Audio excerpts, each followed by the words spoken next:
Last season, the Lakers felt like a team constantly reacting to disaster. Every game turned into a survival test, and every win depended on whether LeBron's body would hold up long enough to drag them across the finish line.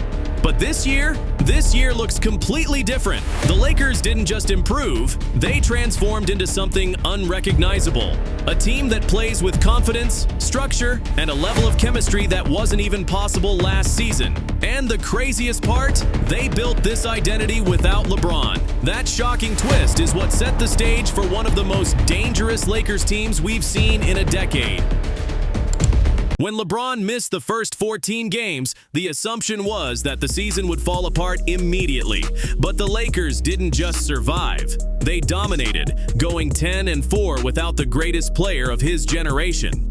Meanwhile, Luka Dončić was playing basketball like he was trying to rewrite the rules. Everything about his game looked different. The conditioning, the pace, the control, the way he attacked the rim like someone possessed. It wasn't just scoring, though his league-leading numbers were already absurd. It was the way he dictated the entire tempo of a game. Luka wasn't playing like a star. He was playing like a franchise reset button, the kind of player that changes the entire DNA of a team overnight. His drives became the backbone of the offense. Every possession turned into a test for defenders. Collapse, and Luka finds the open man. Stay home, and he finishes through contact at a rate that doesn't even look real. He's scoring from angles most players wouldn't attempt. And the efficiency? Borderline supernatural. Even when his three-point shot isn't falling, he bends the floor in ways that stats can't fully capture. His fingerprints are on everything this Lakers team does. But this team isn't just about Luka's brilliance. Austin Reeves emerged as the kind of co-star nobody saw coming. His scoring exploded, his playmaking hit another level, and the confidence he showed when both Luka and LeBron were out told the entire story. Reeves didn't just step up, he took over. Dropping 51 points one night and 16 assists the next, he looked like a player finally embracing everything scouts said he wasn't. This wasn't a cute underdog story, it was a declaration. Reeves is now a genuine star. His scoring alongside Luka gives the Lakers the most dangerous guard pairing in the league, and the numbers back it up. Together, they're putting up over 63 points per game, far ahead of duos like KD Shannon or Jokic Murray. And their chemistry? It's real. Luka trusts him. Reeves compliments him, and the two together create a rhythm that defenses simply can't keep up with. But the secret weapon behind this Lakers transformation came from the offseason. Quiet, strategic additions that turned this roster into a machine. While other teams were making headlines with super team fantasies, the Lakers were assembling a lineup that actually made sense. Marcus Smart didn't come in for scoring bursts. He came in to restore the defensive culture this team had been missing. The steals, the rotations, the vocal energy. He instantly became the defensive conductor. Every time he checks into the game, the Lakers' intensity shifts. His impact doesn't show up in shooting percentages, it shows up in suffocating opponents, forcing turnovers and igniting fast breaks that Luka and Reeves turn into instant points. Then there's DeAndre Ayton, the piece that shocked everyone. Ayton arrived with questions about effort and commitment, but instead of drama, he delivered dominance. He provided the Lakers with something they desperately needed, a center who can rebound, run the floor, protect the rim, and finish everything around the basket. The 70% shooting is not an accident. It's chemistry, confidence, and buy-in. Ayton looks like a player who finally understands his role on a winning team. 6 20-10 games already, constant paint pressure, and a defensive presence that changes how opponents attack the rim. Luka has always thrived with a reliable big, and LeBron has wanted a true interior anchor for years. Ayton became both at once.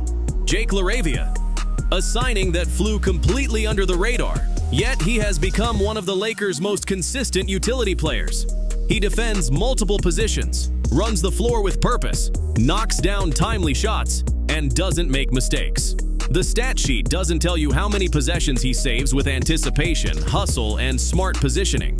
Performances like his 27-point game in Minnesota proved he's capable of stepping into bigger roles when needed.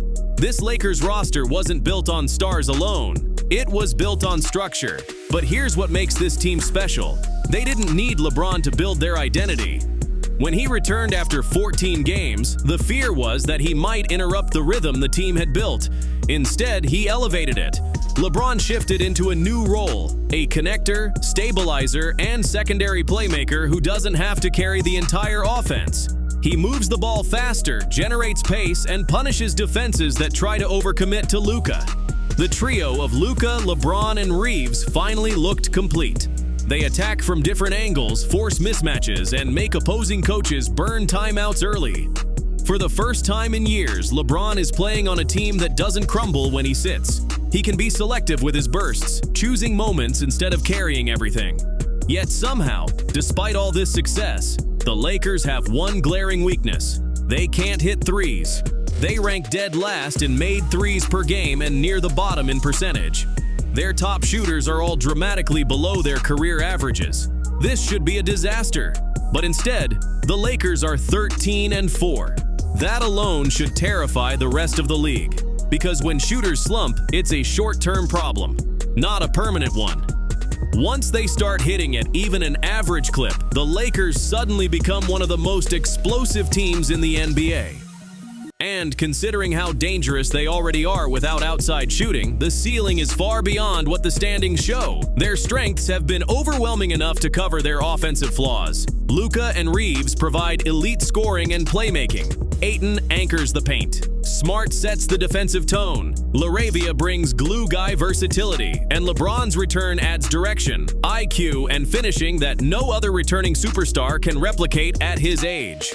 This isn't a team built on one or two players, it's a team built on synergy. Each piece fits, each role matters, and the early success feels sustainable. But the Lakers still face questions that will determine how far they can go. Can LeBron fully embrace being the wild card instead of the core engine? Can the team stay healthy through the long season? Will the front office make one more move at the trade deadline to boost shooting or depth? And can Luca and Reeves maintain their elite scoring pace over 82 games and into the postseason? If the answer to most of those questions is yes, then the Lakers aren't just a good team, they're a legitimate title threat. They're built to compete with elite teams like the Thunder, Pistons, and Celtics. They have star power, depth, coaching stability, defensive versatility, and a scoring engine that no team has found an answer for yet. The scary part is simple. This team hasn't even peaked. They're winning without their strengths firing at full power. And if this is what the Lakers look like now, imagine what they'll look like when everything finally clicks. This isn't the same Lakers team from last year. This isn't a group relying on LeBron's heroics or praying for health.